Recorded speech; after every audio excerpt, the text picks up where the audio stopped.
L'objectif de l'exercice est d'identifier l'oxydant et le réducteur parmi les réactifs et d'indiquer les couples correspondants. Dans la première équation, l'ion-argent et l'argent métallique, c'est-à-dire atomique, appartiennent au même couple. Et le passage du cation à l'atome électriquement neutre se fait nécessairement par gain d'électrons chargés négativement. L'ion-argent, qui gagne un électron, est donc un oxydant par définition. L'argent métallique est donc le réducteur associé au couple Ag+Ag.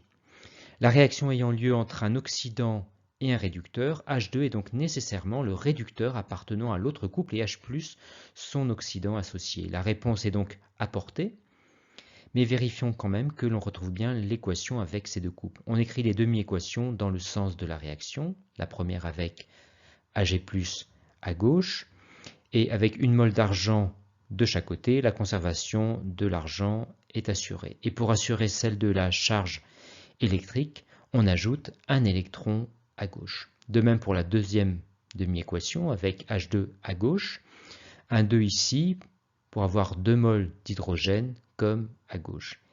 Et on ajoute 2 électrons à droite pour assurer la conservation de la charge électrique. Le nombre d'électrons dans les deux demi-équations n'est pas le même.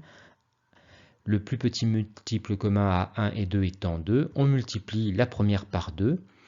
On a ainsi un nombre d'électrons échangés identique. On peut alors superposer les deux demi-équations et on retrouve bien l'équation proposée.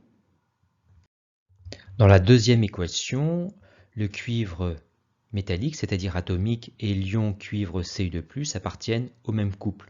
Le passage de l'atome électriquement neutre au cation se fait nécessairement par perte d'électrons. Le cuivre atomique est donc par définition le réducteur et Cu2+, son oxydant associé.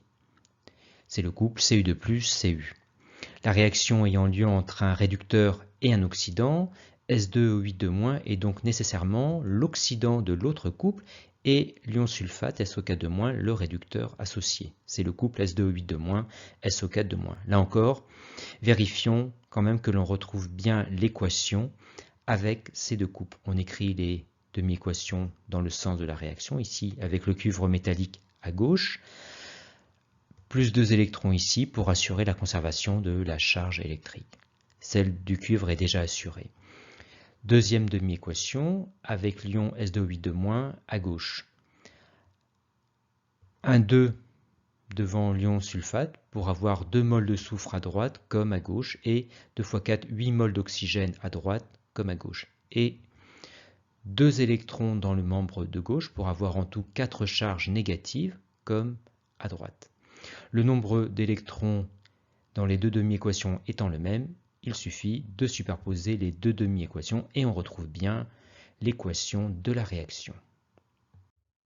Dans la troisième équation, l'ion Au3+ et l'or atomique Au appartiennent au même couple et le passage du cation à l'atome électriquement neutre se fait nécessairement par gain d'électrons et par définition, l'ion Au3+ est l'oxydant du couple et l'or atomique le réducteur associé. C'est le couple Au3+ Au.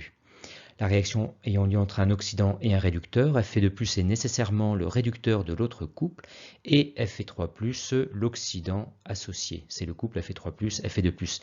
Là encore, vérifions ces couples en retrouvant l'équation de la réaction. On écrit la demi-équation associée à l'or avec l'ion Au3+ à gauche, plus 3 électrons à gauche pour avoir conservation de la charge électrique. Celle de l'or est déjà assurée avec les nombres stoichiométriques égaux à 1 pour le cation et pour l'or métallique.